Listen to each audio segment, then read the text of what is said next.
ನಮಸ್ಕಾರ ರೈತ ಬಾಂಧವರೇ. ಬಿತ್ತನೆಯಿಂದ ಕೊಯ್ಲಿನವರೆಗೆ ರೈತರಿಗೆ ಎದುರಾಗುವ ನಿತ್ಯ ಸವಾಲುಗಳಿಗೆ ಸೂಕ್ತ ಸಲಹೆಗಳನ್ನು ನೀಡುವ ಉದ್ದೇಶದಿಂದ ಪ್ರಾರಂಭಿಸಿರುವ ನಮ್ಮ ಪೂಸಾ ಕನ್ನಡ ಸಮಾಚಾರಕ್ಕೆ ತಮಗೆಲ್ಲ ಸ್ವಾಗತ. ನಾನು ಡಾಕ್ಟರ್ ತಿಮ್ಮಣ್ಣ, ವಿಜ್ಞಾನಿ ಕೀಟಶಾಸ್ತ್ರ ವಿಭಾಗ. ನಾನು ವಿನುತಾಟಿ, ವಿಜ್ಞಾನಿ ಜೀವರಸಾಯನಶಾಸ್ತ್ರ ವಿಭಾಗ. ಬನ್ನಿ, ಇಂದಿನ ಸಂಚಿಕೆಯಲ್ಲಿ ತಿಳಿಯೋಣ ಭತ್ತದ ಬೆಳೆಯಲ್ಲಿ ಬರುವ ಪ್ರಮುಖ ಕೀಟಗಳು, ರೋಗಗಳು ಮತ್ತು ಅದರ ನಿರ್ವಹಣೆ, ಪ್ರಧಾನಮಂತ್ರಿ ಫಸಲ್ ಭೀಮಾ ಯೋಜನೆಯ ಬಗ್ಗೆ ಮಾಹಿತಿ, ಈರುಳ್ಳಿ ಬೆಳೆಯಲ್ಲಿ ಬರುವ ಪ್ರಮುಖ ರೋಗಗಳ ನಿರ್ವಹಣೆ, ವಾಟ್ಸಪ್ ಸಲಹೆಗಳು, ಕೊನೆಯಲ್ಲಿ ಹವಾಮಾನ ಮುನ್ಸೂಚನೆ ವರದಿ. ಭತ್ತವು ದೇಶದ ಪ್ರಮುಖ ಆಹಾರ ಬೆಳೆಯಾಗಿದ್ದು ವಿವಿಧ ರೀತಿಯ ರೋಗ ಮತ್ತು ಕೀಟಗಳ ಬಾಧೆಯಿಂದ 30-50% ನಷ್ಟ ಉಂಟಾಗುವ ಸಂಭವವಿದೆ. ಆದ್ದರಿಂದ ಸರಿಯಾದ ರೀತಿಯ ರೋಗ ಮತ್ತು ಕೀಟ ನಿರ್ವಹಣಾ ಕ್ರಮಗಳು ಬಹಳ ಮುಖ್ಯ. ಬನ್ನಿ, ಇದರ ಬಗ್ಗೆ ಹೆಚ್ಚಿನ ಮಾಹಿತಿ ನೀಡಲಿದ್ದಾರೆ ನಮ್ಮ ತಜ್ಞರಾದ ಡಾಕ್ಟರ್ ಪ್ರಮೇಶ್ ಡಿ, ವಿಜ್ಞಾನಿ, ಕೃಷಿ ವಿಜ್ಞಾನಗಳ ವಿಶ್ವವಿದ್ಯಾಲಯ, ರಾಯಚೂರು. ನಮಸ್ಕಾರ ರೈತ ಬಾಂಧವರೇ. ಇವತ್ತು ಭತ್ತದಲ್ಲಿ ಮುಂಗಾರು ಹಂಗಾಮಿನಲ್ಲಿ ಬರ್ತಕ್ಕಂಥ ಪ್ರಮುಖವಾದಂಥ ರೋಗಗಳು ಮತ್ತು ಕೀಟಗಳ ಬಗ್ಗೆ ಕೆಲವೊಂದು ಮಾಹಿತಿಗಳನ್ನು ಇವತ್ತು ಹಂಚಿಕೊಳ್ಳೋಣ. ನನ್ನ ಹೆಸರು ಡಾಕ್ಟರ್ ಪ್ರಮೇಶ್, ವಿಜ್ಞಾನಿ ಸಸ್ಯರೋಗಶಾಸ್ತ್ರ, ಅಖಿಲ ಭಾರತ ಸಂಯೋಜಿತ ಭತ್ತ ಅಭಿವೃದ್ಧಿ ಯೋಜನೆ, ಕೃಷಿ ವಿಶ್ವವಿದ್ಯಾಲಯ, ರಾಯಚೂರು. ಈಗ ಮೊದಲಿಗೆ ರೋಗಗಳ ಬಗ್ಗೆ ತಿಳ್ಕೊಳ್ಳೋಣ. ಭತ್ತದಲ್ಲಿ ಸುಮಾರು 6-8 ರೋಗಗಳು ಈ ಮುಂಗಾರು ಹಂಗಾಮಿನಲ್ಲಿ ಭತ್ತದಲ್ಲಿ ಹಾನಿಯನ್ನು ಉಂಟು ಮಾಡ್ತವೆ. ಅದರಲ್ಲಿ ಪ್ರಮುಖವಾದದ್ದು ಬ್ಯಾಕ್ಟೀರಿಯಾದಿಂದ ಬರ್ತಕ್ಕಂಥ ದುಂಡಾಣು ಎಲೆ ಅಂಗಮಾರಿ ರೋಗ. ಇದನ್ನು ಬ್ಯಾಕ್ಟೀರಿಯಲ್ ಲೀಫ್ ಬ್ಲೈಟ್ ಅಂತ ಕರೀತಾರೆ. ರೈತ ಭಾಷೆಯಲ್ಲಿ ಇದನ್ನು ವೈರ್ಲೆಸ್ ರೋಗ ಅಂತ ಅಂತಾರೆ. ಯಾಕೆ ವೈರ್ಲೆಸ್ ರೋಗ ಅಂತಾರೆ ಅಂದರೆ, ಇದು ಭಾಳ ವೇಗವಾಗಿ ಒಂದು ಗದ್ದೆಯಿಂದ ಇನ್ನೊಂದು ಗದ್ದೆಗೆ, ಒಂದು ಹಳ್ಳಿಯಿಂದ ಇನ್ನೊಂದು ಹಳ್ಳಿಗೆ ವೇಗವಾಗಿ ಹರಡೋದ್ರಿಂದ ರೈತರು ಇದನ್ನು ವೈರ್ಲೆಸ್ ರೋಗ ಅಂತ ಕರೀತಾರೆ. ಈ ರೋಗ ಸಸಿ ಮಡಿಗಳು ಕೂಡ ಕಂಡುಬರುತ್ತೆ, ನಾಟಿ ಮಾಡಿದ ನಂತರ ಕೂಡ ಕಂಡುಬರುತ್ತೆ, ಆಮೇಲೆ ಹೂ ಬಿಡುವ ಹಂತದಲ್ಲೂ ಕೂಡ ಈ ರೋಗ ಕಂಡುಬರುತ್ತೆ. ಇದರ ರೋಗದ ಲಕ್ಷಣ ಅಂತಂದರೆ, ಮೊದಲಿಗೆ ಗರಿಗಳು ಹಳದಿ ಆಗ್ತವೆ, ತುದಿಯಿಂದ ಒಣಗಲಿಕ್ಕೆ ಶುರು ಆಗುತ್ತೆ, ಹಂಚಿನಲ್ಲಿ ಒಣಗುತ್ತೆ. ತೀವ್ರತೆ ಜಾಸ್ತಿ ಆದಾಗ ಈ ಒಂದು ಎಲೆಗಳು ಹಾವಿನ ಎಳೆ ರೀತಿಯಲ್ಲಿ ಮರ್ಚ್ಕೊಳ್ತವೆ. ಏನಾದ್ರೂ ಹೂ ಬಿಡುವಂಥದ್ದಲ್ಲಿ ರೋಗ ಕಂಡುಬಂದು ಮತ್ತು ವಾತಾವರಣದಲ್ಲಿ ಏನಾದರೂ ಮೋಡ ಕೊಯ್ದ ವಾತಾವರಣ 4-5 ದಿನ ಕಂಟಿನ್ಯೂಸ್ ಆಗಿತ್ತು ಅಂತಂದರೆ ಈ ರೋಗದಿಂದ ಹಾನಿ ಇಳುವರಿ ಮೇಲೆ ಭಾಳ ಹೆಚ್ಚಾಗಿ ಉಂಟಾಗುತ್ತೆ. ಈ ರೋಗದ ನಿರ್ವಹಣೆಗೆ ಮಾರುಕಟ್ಟೆಯಲ್ಲಿ ಸಿಗ್ತಕ್ಕಂಥ ಸ್ಟೆಪ್ಟೋಸೈಕ್ಲಿನ್ ಸಲ್ಫೇಟ್ ಅಂತಕ್ಕಂಥ ಒಂದು ಔಷಧವನ್ನು ಪ್ರತಿ ಲೀಟರ್ ನೀರಿಗೆ 0.1 ಗ್ರಾಮ್ ಅಥವಾ ಪ್ರತಿ ಎಕರೆಗೆ ಸುಮಾರು 20-25 ಗ್ರಾಮ್ನಷ್ಟು 200-250 ಲೀಟರ್ ನೀರಿನಲ್ಲಿ ಮಿಶ್ರಣ ಮಾಡಿ ಸಿಂಪಡಣೆ ಮಾಡಬೇಕು. ಇದರ ಜೊತೆಗೆ ಕಾಪರಾಸಿಕ್ಲೋರೈಡ್ ಅಥವಾ ಮೈಲುತುತ್ತ ಅಂತಕ್ಕಂಥ ಮತ್ತೊಂದು ಔಷಧವನ್ನು ಪ್ರತಿ ಲೀಟರ್ ನೀರಿಗೆ 0.3 ಗ್ರಾಮ್ ಅಥವಾ 60-70 ಗ್ರಾಮ್ನಷ್ಟು ಔಷಧವನ್ನು ಈ ಸ್ಟೆಪ್ಟೋಸೈಕ್ಲಿನ್ ಸಲ್ಫೇಟ್ ದ್ರಾವಣದೊಂದಿಗೆ ಮಿಶ್ರಣ ಮಾಡಿ ಸಿಂಪಡಣೆ ಮಾಡೋದ್ರಿಂದ ಈ ರೋಗವನ್ನು ಹತೋಟಿ ಮಾಡ್ಬೋದು. ಏನಾದರೂ ಮೋಡ ಕೊಯ್ದ ವಾತಾವರಣ ಅಥವಾ ಮಳೆಯ ವಾತಾವರಣ ಇತ್ತು ಅಂತಂದರೆ 5-6 ದಿನ ನಂತರ ಇದೇ ಸಿಂಪಡಣಾ ದ್ರಾವಣವನ್ನು ಮತ್ತೆ ಇನ್ನೊಂದು ಬಾರಿ ಸ್ಪ್ರೇ ಮಾಡೋದ್ರಿಂದ ರೋಗವನ್ನು ಪರಿಣಾಮಕಾರಿಯಾಗಿ ಹತೋಟಿ ಮಾಡ್ಬೋದು. ಮತ್ತೊಂದು ರೋಗ ಅಂತಂದರೆ ಕಾಡಿಗೆ ರೋಗ. ಇದನ್ನು ಫಾಲ್ಸ್ ಮಟ್ ಅಂತ ಕರೀತಾರೆ. ಇತ್ತೀಚಿನ ದಿನಗಳಲ್ಲಿ ಈ ರೋಗದ ತೀವ್ರತೆ ಜಾಸ್ತಿ ಆಗ್ತಾಯಿದೆ. ಈ ರೋಗ ತೆನೆ ಬಿಟ್ಟ ನಂತರ ಕಂಡುಬರುತ್ತೆ, ಕಾಳು ಕಟ್ಟುವ ಹಂತದಲ್ಲಿ ಕಂಡುಬರುತ್ತೆ. ಮೊದಲು ತೆನೆಗಳಲ್ಲಿ ಹಳದಿ ಬಣ್ಣದ ಮಣಿಗಳು ಇರ್ತವೆ. ನಂತರ ಈ ಮಣಿಗಳು ಕಪ್ಪು ಬಣ್ಣದ ಉಂಡೆಗಳಾಗಿ ಮಾರ್ಪಡ್ತವೆ. ಇದರಿಂದ ಏನಾಗುತ್ತೆ ಅಂತಂದರೆ ಇಳುವರಿ ಕೂಡ ಕುಂಠಿತವಾಗುತ್ತೆ, ಅದ್ರ ಜೊತೆಗೆ ಕಾಳಿನ ಗುಣಮಟ್ಟ ಕೂಡ ಕಡಿಮೆ ಆಗುತ್ತೆ. ಈ ರೋಗವನ್ನು ನಿರ್ವಹಣೆ ಮಾಡಬೇಕಾದ್ರೆ ರೈತರು ಮಾರುಕಟ್ಟೆಯಲ್ಲಿ ಸಿಗ್ತಕ್ಕಂಥ ಟ್ರಿಫ್ಲಾಕ್ಸಿಸ್ಟ್ರಾಬಿನ್ ಪ್ಲಸ್ ಟೆಬಿಕ್ವಿನೋಜಲ್ ಅಂತಕ್ಕಂಥ ಒಂದು ಮಿಶ್ರಣ ಇರ್ತಕ್ಕಂಥ ಒಂದು ಶಿಲೀಂಧ್ರನಾಶಕ ಮಾರ್ಕೆಟಲ್ಲಿ ಅವೈಲೇಬಲ್ ಇದೆ. ಈ ಒಂದು ಔಷಧವನ್ನು ಪ್ರತಿ ಲೀಟರ್ ನೀರಿಗೆ 0.4 ಗ್ರಾಮ್ನಷ್ಟು ಮಿಶ್ರಣ ಮಾಡಿ ಹೂ ಬಿಡುವ ಹಂತದಲ್ಲಿ, ಏನು ಈ ತೆನೆ ಬಿಡೋಕ್ಕಿಂತ ಮುಂಚೆ ಏನು ಒಡೆ ಬರೋ ಅಂತ ಕರೀತಾರಲ್ಲ, ಈ ಒಂದು ಹಂತದಲ್ಲಿ ಸ್ಪ್ರೇ ಮಾಡೋದ್ರಿಂದ ಈ ರೋಗದ ತೀವ್ರತೆಯನ್ನು ಕಡಿಮೆ ಮಾಡ್ಬೋದು. ಎಕರೆಗೆ ಇಲ್ಲೂ ಕೂಡ ಸುಮಾರು 200-250 ಲೀಟ್ರಷ್ಟು ಸಿಂಪಡಣಾ ದ್ರಾವಣ ಬೇಕಾಗುತ್ತೆ.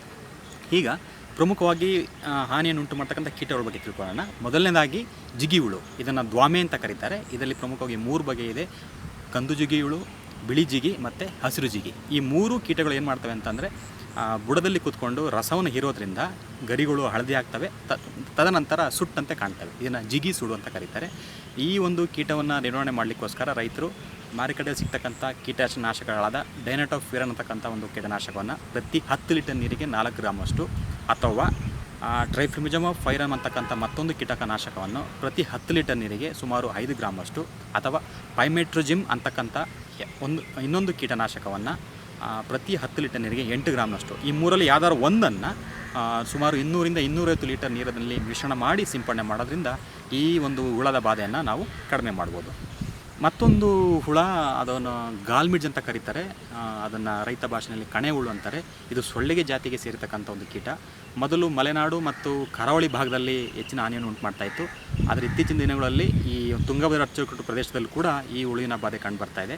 ಇದರ ನಿರ್ವಹಣೆ ಇದು ಪ್ರಮುಖವಾಗಿ ಸಸಿ ಮಡಿಗಳಲ್ಲೂ ಕೂಡ ಬಾಧೆಯನ್ನು ಉಂಟು ಮಾಡುತ್ತೆ. ತದನಂತರ ನಾಟಿ ಮಾಡಿದ ನಂತರ ಸುಮಾರು 40-45 ದಿನಗಳ ನಂತರ ಗದ್ದೆಗಳಲ್ಲೂ ಕೂಡ ಕಂಡುಬರುತ್ತೆ. ಏನಾಗುತ್ತೆ ಅಂತಂದರೆ ಈ ಹುಳದ ಮರಿಗಳು ಬುಡದಲ್ಲಿ ಕೂತ್ಕೊಂಡು ಕೊರೆದು ತಿನ್ನೋದ್ರಿಂದ ಎಲೆಗಳು ಮತ್ತು ಸುಳಿಗಳು ಕಡ್ಡಿ ಆಕೃತಿಯಾಗಿ ಅಥವಾ ಕೊಳೆಯ ರೂಪವಾಗಿ ಕಂಡುಬರ್ತವೆ. ಹಾಗಾಗಿ ಇದನ್ನು ಕಡ್ಡಿ ರೋಗ ಅಂತ ಕೂಡ ಕರೀತಾರೆ ರೈತ ಭಾಷೆಯಲ್ಲಿ. ಇದರ ನಿರ್ವಹಣೆಗಾಗಿ ರೈತರು ಪಿಪ್ರೋನಿಲ್ 0.3G ಅಂತಕ್ಕಂಥ ಒಂದು ಕೀಟನಾಶಕವನ್ನು, ಇದು ಹರಳಿನ ರೀತಿಯಲ್ಲಿ ಸಿಗ್ತಕ್ಕಂಥ ಕೀಟನಾಶಕ ಆಗಿರೋದ್ರಿಂದ ಪ್ರತಿ ಎಕರೆಗೆ 10 kg ಒಗ್ಗೋದ್ರಿಂದ ಈ ಒಂದು ಕೀಟದ ಬಾಧೆಯನ್ನು ನಾವು ಕಡಿಮೆ ಮಾಡ್ಬೋದು. ನಮಸ್ಕಾರ. ಪ್ರಧಾನಮಂತ್ರಿ ಫಸಲ್ ಬಿಮಾ ಯೋಜನೆಯು ಕೇಂದ್ರ ಸರ್ಕಾರದ ಒಂದು ಪ್ರಮುಖ ಯೋಜನೆಯಾಗಿದ್ದು, ಇದು ರೈತರ ರಕ್ಷಾ ಕವಚ ಎಂದೇ ಪ್ರಸಿದ್ಧಿಯಾಗಿದೆ. ಯಾವುದೇ ಪ್ರಕೃತಿ ವಿಕೋಪಗಳಿಂದ ಬೆಳೆ ನಾಶವಾದಲ್ಲಿ ರೈತರನ್ನು ಆರ್ಥಿಕ ಸಂಕಷ್ಟದಿಂದ ಪಾರು ಮಾಡುವ ಯೋಜನೆಯೇ ಈ ಫಸಲ್ ಬಿಮಾ ಯೋಜನೆ. ಬನ್ನಿ, ಇದರ ಬಗ್ಗೆ ಅಧಿಕ ಮಾಹಿತಿಯನ್ನು ನೀಡಲಿದ್ದಾರೆ ನಮ್ಮ ತಜ್ಞರಾದ ಡಾಕ್ಟರ್ ರಾಜು ಆರ್, ಹಿರಿಯ ವಿಜ್ಞಾನಿ, ಕೃಷಿ ಅರ್ಥಶಾಸ್ತ್ರ ವಿಭಾಗ. ನಮಸ್ಕಾರ ರೈತ ಬಾಂಧವರೇ. ಇಂದಿನ ಸಂಚಿಕೆಯಲ್ಲಿ ನಾವು ಬೆಳೆ ವಿಮೆಯ ಬಗ್ಗೆ ತಿಳಿದುಕೊಳ್ಳೋಣ. ಏಕೆಂದರೆ ಕೇಂದ್ರ ಸರ್ಕಾರದ ಹಲವಾರು ಯೋಜನೆಗಳಲ್ಲಿ ಬೆಳೆ ವಿಮೆ ಕೂಡ ಒಂದಾಗಿದೆ ಮತ್ತು ರೈತರ ಹಿತದೃಷ್ಟಿಯಿಂದ ಇದು ಬಹಳ ಮುಖ್ಯವಾಗಿದೆ. ಹಾಗಾದರೆ ಬನ್ನಿ ನೋಡೋಣ, ಬೆಳೆ ವಿಮೆ ಅಂದರೆ ಏನು? ಬೆಳೆ ವಿಮೆ ಎನ್ನುವುದು ಹಣಕಾಸಿನ ನಷ್ಟದಿಂದ ರೈತರನ್ನು ರಕ್ಷಿಸುವ ಒಂದು ಸಾಧನವಾಗಿದ್ದು, ಪ್ರಕೃತಿ ವಿಕೋಪಗಳಿಂದ ಹಾಗೂ ಅವುಗಳ ಅಪಾಯಗಳಿಂದ ಉಂಟಾಗಬಹುದಾದ ಬೆಳೆ ವೈಫಲ್ಯಗಳು ಮತ್ತು ಬೆಳೆಯ ಇಳುವರಿ ನಷ್ಟವನ್ನು ಭರಿಸುವುದರ ಮೂಲಕ ರೈತರನ್ನು ಕಾಪಾಡುವುದಾಗಿದೆ. ಬೆಳೆ ನಷ್ಟಕ್ಕೆ ಕಾರಣಗಳೆಂದರೆ ಬರ, ಪ್ರವಾಹ, ಆಲಿಕಲ್ಲು ಮಳೆ, ಅತಿಯಾದ ತಾಪಮಾನ, ವ್ಯಾಪಕವಾಗಿ ಹರಡುವ ಕ್ರಿಮಿಕೀಟಗಳು ಮತ್ತು ರೋಗದ ದಾಳಿ, ಭೂಕುಸಿತಗಳು, ನೈಸರ್ಗಿಕವಾಗಿ ಹರಡುವ ಬೆಂಕಿ ಮತ್ತು ಚಂಡಮಾರುತದಂತಹ ತಡೆಯಲಾಗದ ಅಪಾಯಗಳು. ಭಾರತದಲ್ಲಿ 1970ರ ದಶಕದಿಂದ ಬೆಳೆ ವಿಮೆ ಯೋಜನೆ ಚಾಲ್ತಿಯಲ್ಲಿದೆ.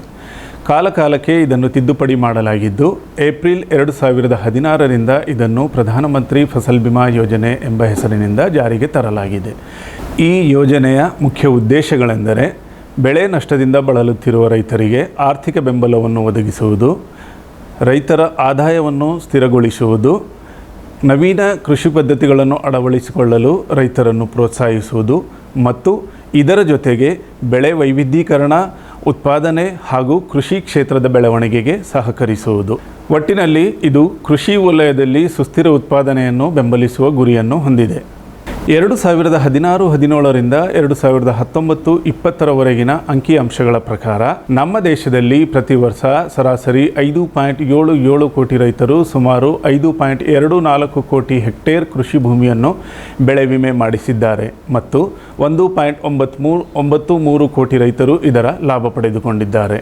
ಇನ್ನು ರಾಜ್ಯವಾರು ವಿವರಗಳನ್ನು ನೋಡುವುದಾದರೆ ಬೆಳೆ ವಿಮೆ ಅರ್ಜಿಗಳು ಮತ್ತು ಫಲಾನುಭವಿಗಳಲ್ಲಿ ಮಹಾರಾಷ್ಟ್ರ ಮೊದಲನೇ ಸ್ಥಾನದಲ್ಲಿದ್ದರೆ, ವಿಮೆ ಮಾಡಲಾದ ಕೃಷಿ ಭೂಮಿಯಲ್ಲಿ ಮಧ್ಯಪ್ರದೇಶ ಮೊದಲನೇ ಸ್ಥಾನದಲ್ಲಿದೆ. ಕರ್ನಾಟಕ ರಾಜ್ಯದಿಂದ ಪ್ರತಿ ವರ್ಷ ಸರಾಸರಿ 23 ಲಕ್ಷ ರೈತರು ಬೆಳೆ ವಿಮೆಗೆ ಅರ್ಜಿಗಳನ್ನು ಸಲ್ಲಿಸುತ್ತಿದ್ದು, 22 ಲಕ್ಷ ಹೆಕ್ಟೇರ್ ಕೃಷಿ ಭೂಮಿಯನ್ನು ವಿಮೆ ಮಾಡಿಸುತ್ತಿದ್ದಾರೆ ಮತ್ತು ಸುಮಾರು 11 ಲಕ್ಷ ರೈತರು ಇದರ ಲಾಭ ಪಡೆದುಕೊಳ್ಳುತ್ತಿದ್ದಾರೆ. ವಿಮೆ ಮಾಡಿಸಬಹುದಾದ ಬೆಳೆಗಳು ಮತ್ತು ಅದಕ್ಕೆ ರೈತರು ಪಾವತಿಸಬೇಕಾದ ದರಗಳು ಹೀಗಿವೆ. ಮುಂಗಾರು ಮತ್ತು ಹಿಂಗಾರಿನಲ್ಲಿ ಬೆಳೆಯಬಹುದಾದ ಎಲ್ಲ ಆಹಾರ ಧಾನ್ಯಗಳು ಮತ್ತು ಎಣ್ಣೆಕಾಳು ಬೆಳೆಗಳು ಹಾಗೂ ವಾರ್ಷಿಕವಾಗಿ ಬೆಳೆಯಬಹುದಾದಂತಹ ವಾಣಿಜ್ಯ ಹಾಗೂ ತೋಟಗಾರಿಕಾ ಬೆಳೆಗಳನ್ನು ವಿಮೆ ಮಾಡಿಸಬಹುದು. ಇದಕ್ಕೆ ರೈತರು ಪಾವತಿಸಬೇಕಾದ ಗರಿಷ್ಠ ವಿಮಾ ಶುಲ್ಕ ಮುಂಗಾರು ಬೆಳೆಗೆ ವಿಮೆ ಮೊತ್ತದ 2%, ಹಿಂಗಾರು ಬೆಳೆಗೆ ವಿಮೆ ಮೊತ್ತದ 1.5% ಹಾಗೂ ವಾರ್ಷಿಕ ಅಥವಾ ತೋಟಗಾರಿಕಾ ಬೆಳೆಗೆ ವಿಮೆ ಮೊತ್ತದ 5%. ಉದಾಹರಣೆಗೆ, ಪ್ರಸ್ತುತ ವರ್ಷದಲ್ಲಿ ಶಿವಮೊಗ್ಗ ಜಿಲ್ಲೆಯ ರೈತರು 1 ಎಕರೆ ಭತ್ತದ ಬೆಳೆಗೆ ಮಾಡಿಸಬಹುದಾದ ಗರಿಷ್ಠ ವಿಮೆ 34,804 ರೂಪಾಯಿಗಳು. ಇದಕ್ಕೆ ರೈತರು ಪಾವತಿಸಬೇಕಾದ ಗರಿಷ್ಠ ಮೊತ್ತ 696 ರೂಪಾಯಿಗಳು ಮಾತ್ರ. ಅದರಂತೆ 1 ಎಕರೆ ರಾಗಿ ಬೆಳೆಗೆ 308 ರೂಪಾಯಿಗಳು, ಮೆಕ್ಕೆಜೋಳಕ್ಕೆ 405 ರೂಪಾಯಿಗಳು, ಶುಂಠಿ ಬೆಳೆಗೆ 2,631 ರೂಪಾಯಿಗಳು ಮಾವಿನ ಬೆಳೆಗೆ 1,619 ರೂಪಾಯಿಗಳು ಮತ್ತು ಅಡಿಕೆ ಬೆಳೆಗೆ 2,590 ರೂಪಾಯಿಗಳನ್ನು ಪಾವತಿಸಬೇಕು. ಕರ್ನಾಟಕ ರಾಜ್ಯದ ವಿವಿಧ ಭಾಗದ ರೈತರು ಬೆಳೆಗೆ ಸಂಬಂಧಿಸಿದ ಈ ರೀತಿಯಾದ ಮಾಹಿತಿಯನ್ನು ಬೆಳೆ ವಿಮೆಯ ಜಾಲತಾಣದಿಂದ ಪಡೆಯಬಹುದು. ಬೆಳೆ ವಿಮೆಯನ್ನು ಯಾರು, ಯಾವಾಗ ಮತ್ತು ಹೇಗೆ ಮಾಡಿಸಬಹುದು? ಅಧಿಸೂಚಿತ ಪ್ರದೇಶಗಳಲ್ಲಿ ಅಧಿಸೂಚಿತ ಬೆಳೆಗಳನ್ನು ಬೆಳೆಯುತ್ತಿರುವ ಎಲ್ಲ ರೈತರು ಬೆಳೆ ವಿಮೆಯನ್ನು ಮಾಡಿಸಬಹುದು. ಬಿತ್ತನೆಯಿಂದ ಕೊಯ್ಲಿನವರೆಗೆ ಬೆಳೆ ವಿಮೆಯನ್ನು ಮಾಡಿಸಬಹುದು. ಸರ್ಕಾರಿ ಬ್ಯಾಂಕಿನಿಂದ ಕೃಷಿ ಸಾಲ ಪಡೆಯುವ ರೈತರು ನೇರವಾಗಿ ಇದರ ಲಾಭ ಪಡೆಯಬಹುದು ಹಾಗೂ ಇತರೆ ರೈತರು ತಮ್ಮ ಹತ್ತಿರದ ಬ್ಯಾಂಕಿನಲ್ಲಿ ಬೆಳೆ ವಿಮೆಗೆ ಅರ್ಜಿಗಳನ್ನು ಸಲ್ಲಿಸಬಹುದು. ಇದಲ್ಲದೆ ಬೆಳೆ ವಿಮೆಯ ಜಾಲತಾಣದಲ್ಲಿ ಕೂಡ ರೈತರು ಬೆಳೆ ವಿಮೆಗೆ ನೋಂದಣಿ ಮಾಡಿಸಬಹುದು. ಧನ್ಯವಾದಗಳು. ಈರುಳ್ಳಿಯು ಪ್ರಮುಖ ತರಕಾರಿ ಮತ್ತು ವಾಣಿಜ್ಯ ಬೆಳೆಯಾಗಿದ್ದು ವಿವಿಧ ರೀತಿಯ ರೋಗಗಳ ಬಾಧೆಯಿಂದ 50% ನಷ್ಟ ಉಂಟಾಗುವ ಸಂಭವವಿದೆ. ಆದ್ದರಿಂದ ಸರಿಯಾದ ರೀತಿಯ ರೋಗಗಳ ನಿರ್ವಹಣಾ ಕ್ರಮಗಳು ಬಹಳ ಮುಖ್ಯ. ಇದರ ಬಗ್ಗೆ ಹೆಚ್ಚಿನ ಮಾಹಿತಿ ನೀಡಲಿದ್ದಾರೆ ನಮ್ಮ ತಜ್ಞರಾದ ಡಾಕ್ಟರ್ ಬಸವರಾಜ್, ವಿಜ್ಞಾನಿ ಸಸ್ಯರೋಗಶಾಸ್ತ್ರ. ನಮಸ್ಕಾರ ವೀಕ್ಷಕರೇ. ಈರುಳ್ಳಿಯು ಒಂದು ಲಾಭದಾಯಕವಾದ ವಾಣಿಜ್ಯ ಬೆಳೆಯಾಗಿದ್ದು ಈ ಬೆಳೆಯನ್ನು ಮುಂಗಾರು ಹಾಗೂ ಹಿಂಗಾರು ಹಂಗಾಮುಗಳಲ್ಲಿಯೂ ಕೂಡ ಬೆಳೆಯಲಾಗ್ತದೆ.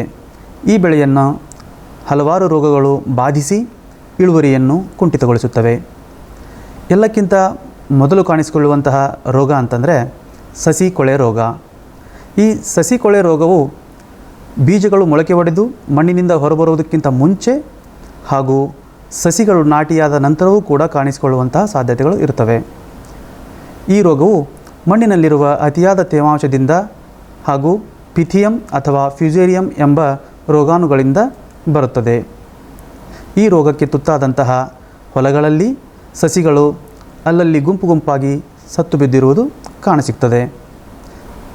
ಈ ರೋಗವನ್ನು ಹತೋಟಿ ಮಾಡಬೇಕಾದರೆ ಮೊದಲನೆಯದಾಗಿ ಬೆಳೆ ಪರಿವರ್ತನೆ ಮಾಡಬೇಕು.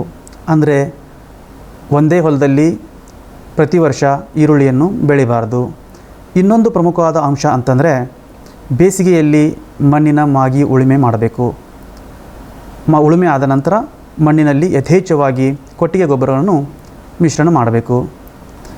ಬಿತ್ತನೆಗೆ ಉಪಯೋಗಿಸುವಂತಹ ಬೀಜಗಳನ್ನು ಪ್ರತಿ ಕೆಜಿ ಬೀಜಕ್ಕೆ 2 ಗ್ರಾಂ ಕ್ಯಾಪ್ಟಾನ್ ಅಥವಾ 2 ಗ್ರಾಂ ಕಾರ್ಬಾಕ್ಸಿನ್ ಎಂಬ ಶಿಲೀಂಧ್ರನಾಶಕಗಳನ್ನು ಅಥವಾ 5 ಗ್ರಾಂ ಟ್ರೈಕೋಡರ್ಮಾ ಎಂಬ ಜೈವಿಕ ಶಿಲೀಂಧ್ರನಾಶಕಗಳನ್ನು ಲೇಪನ ಮಾಡಿ ಬಿತ್ತನೆ ಮಾಡಬೇಕು.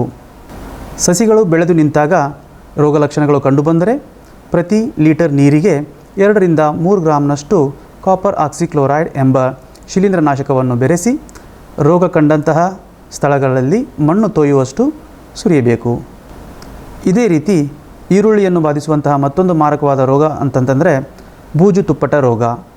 ಈ ಬೂಜು ತುಪ್ಪಟ ರೋಗವು ಈರುಳ್ಳಿ ಗಿಡಗಳು ಗಡ್ಡೆ ಕಚ್ಚುವ ಹಂತದಲ್ಲಿದ್ದಾಗ ಪೆರನೋಸ್ಪೊರಾ ಎಂಬ ಶಿಲೀಂಧ್ರದಿಂದ ಬರುತ್ತದೆ. ಬೂಜು ತುಪ್ಪಟ ರೋಗಕ್ಕೆ ತುತ್ತಾದಂತಹ ಗಿಡದ ಎಲೆಗಳ ಮೇಲೆ ಬಿಳಿ ಹತ್ತಿಯಂತಹ ಶಿಲೀಂಧ್ರದ ಪದರವು ಆವರಿಸಿಕೊಂಡಿರುತ್ತದೆ. ನಂತರ ಇಡೀ ಎಲೆಗಳನ್ನು ಒಣಗಿಸುತ್ತವೆ.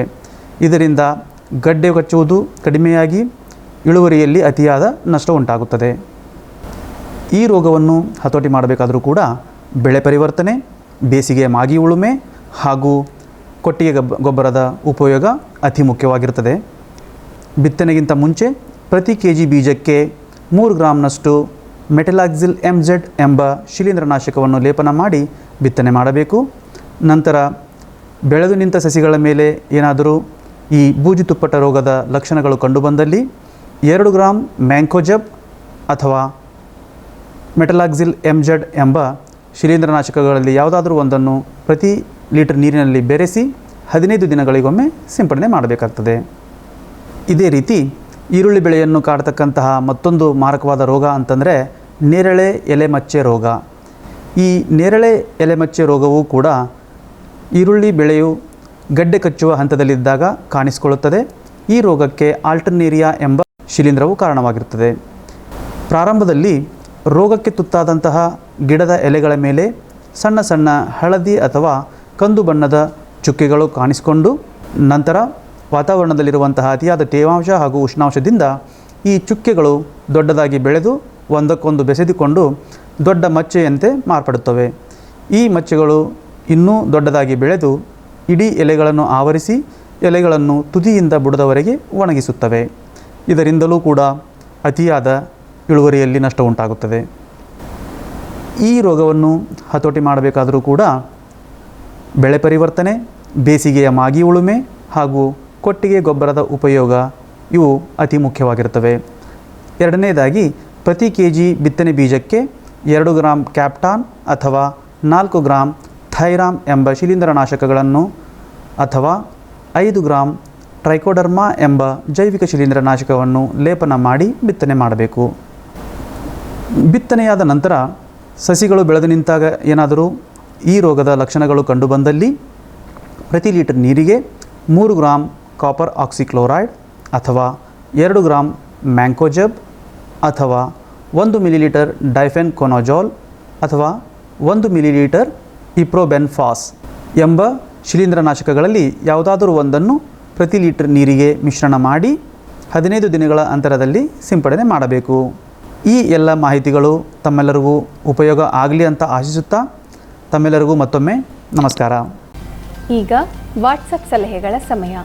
ದಾವಣಗೆರೆಯಿಂದ ಲಕ್ಷ್ಮಣ ಎಂಬ ರೈತರು ಮೆಕ್ಕೆಜೋಳದಲ್ಲಿ ಬರುವ ಸೈನಿಕ ಹುಳು ನಿರ್ವಹಣೆಯ ಬಗ್ಗೆ ಮಾಹಿತಿಯನ್ನು ಕೇಳಿದ್ದಾರೆ. ಇದರ ನಿರ್ವಹಣೆಗಾಗಿ ಎಮಾಮೆಟಿನ್ ಬೆಂಜೋಯೇಟ್ ಎಂಬ ಕೀಟನಾಶಕವನ್ನು ಪ್ರತಿ 10 ಲೀಟರ್ ನೀರಿಗೆ 8 ಗ್ರಾಂನಂತೆ ಅಥವಾ ಸ್ಪೈನೋಟೆರಮ್ ಎಂಬ ಕೀಟನಾಶಕವನ್ನು ಪ್ರತಿ 10 ಲೀಟರ್ ನೀರಿಗೆ 4.5 ಗ್ರಾಂನಂತೆ ಬೆರೆಸಿ ಸಿಂಪರಣೆ ಮಾಡುವುದರಿಂದ ಈ ಸೈನಿಕ ಹುಳುವಿನ ಬಾಧೆಯನ್ನು ಹತೋಟಿ ಮಾಡಬಹುದು. ರಾಯಚೂರಿನಿಂದ ಹುಸೇನಪ್ಪ ಎಂಬ ರೈತರು ಮೆಣಸಿನಕಾಯಿ ಬೆಳೆಯಲ್ಲಿ ಬರುವ ಕುಡಿಸಾಯುವ ರೋಗದ ನಿರ್ವಹಣೆ ಬಗ್ಗೆ ಮಾಹಿತಿ ಕೇಳಿದ್ದಾರೆ.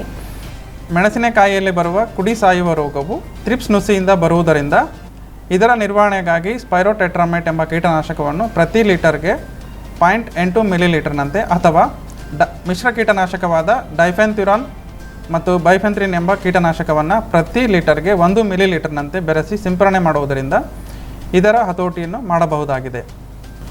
ಬನ್ನಿ ಈಗ ತಿಳಿಯೋಣ ಮುಂದಿನ 5 ದಿನಗಳ ಹವಾಮಾನ ಮುನ್ಸೂಚನೆ ವರದಿ. ಭಾರತೀಯ ಹವಾಮಾನ ಇಲಾಖೆಯ ಪ್ರಕಾರ ಕರಾವಳಿ ಮತ್ತು ದಕ್ಷಿಣ ಒಳನಾಡಿನಲ್ಲಿ ಭಾರೀ ಮಳೆಯಾಗುವ ಸಂಭವವಿದ್ದು ರಾಜ್ಯದ ಇತರ ಪ್ರದೇಶಗಳಲ್ಲಿ ಮೋಡ ಕವಿದ ವಾತಾವರಣ ಮುಂದುವರಿಯಲಿದೆ ಮತ್ತು ತುಂತುರು ಮಳೆಯಾಗುವ ಸಂಭವವಿದೆ. ನಮ್ಮ ಪೂಸಾ ಸಮಾಚಾರ ಕನ್ನಡ ಸೇರಿದಂತೆ ಹಿಂದಿ, ತೆಲುಗು, ಒರಿಯಾ, ಬಂಗಾಳಿ ಭಾಷೆಗಳಲ್ಲಿ ಪ್ರಸಾರವಾಗಲಿದ್ದು ಆಸಕ್ತರು ಇದರ ಮಾಹಿತಿಯನ್ನು ಪಡೆಯಬಹುದು. ಆತ್ಮೀಯ ವೀಕ್ಷಕರೇ, ಈ ಒಂದು ಸಂಚಿಕೆ ನಿಮಗೆ ಉಪಯೋಗವಾಗಿದೆ ಎಂದು ಭಾವಿಸುತ್ತೇವೆ. ಇನ್ನೂ ಹೆಚ್ಚಿನ ಮಾಹಿತಿಗಾಗಿ ನಮ್ಮ ಯೂಟ್ಯೂಬ್ ಚಾನಲನ್ನು ಸಬ್ಸ್ಕ್ರೈಬ್ ಮಾಡಿ ನಿಮ್ಮ ಅನಿಸಿಕೆಗಳನ್ನು ಕಾಮೆಂಟ್ಸ್ ಮೂಲಕ ತಿಳಿಸಿ. ಕೃಷಿಗೆ ಸಂಬಂಧಿಸಿದ ಇನ್ನೂ ಹೆಚ್ಚಿನ ಮಾಹಿತಿಗಾಗಿ ನಿಮ್ಮ ಹೆಸರು ಮತ್ತು ವಿಳಾಸದೊಂದಿಗೆ ನಮ್ಮ ವಾಟ್ಸಪ್ ನಂಬರ್ 9502975502ಕ್ಕೆ ಮೆಸೇಜ್ ಮಾಡಿ. ಜೊತೆಗೆ ನಮ್ಮ ಫೇಸ್ಬುಕ್ ಪೇಜ್ ಮತ್ತು ಟ್ವಿಟ್ಟರ್ ಫಾಲೋ ಮಾಡಿ. ಇನ್ನೂ ಹೆಚ್ಚಿನ ಮಾಹಿತಿಯೊಂದಿಗೆ ಸೆಪ್ಟೆಂಬರ್ 13ರಂದು ಪ್ರಸಾರವಾಗಲಿರುವ ನಮ್ಮ 11ನೇ ಸಂಚಿಕೆಯಲ್ಲಿ ಭೇಟಿಯಾಗೋಣ. ವಂದನೆಗಳು.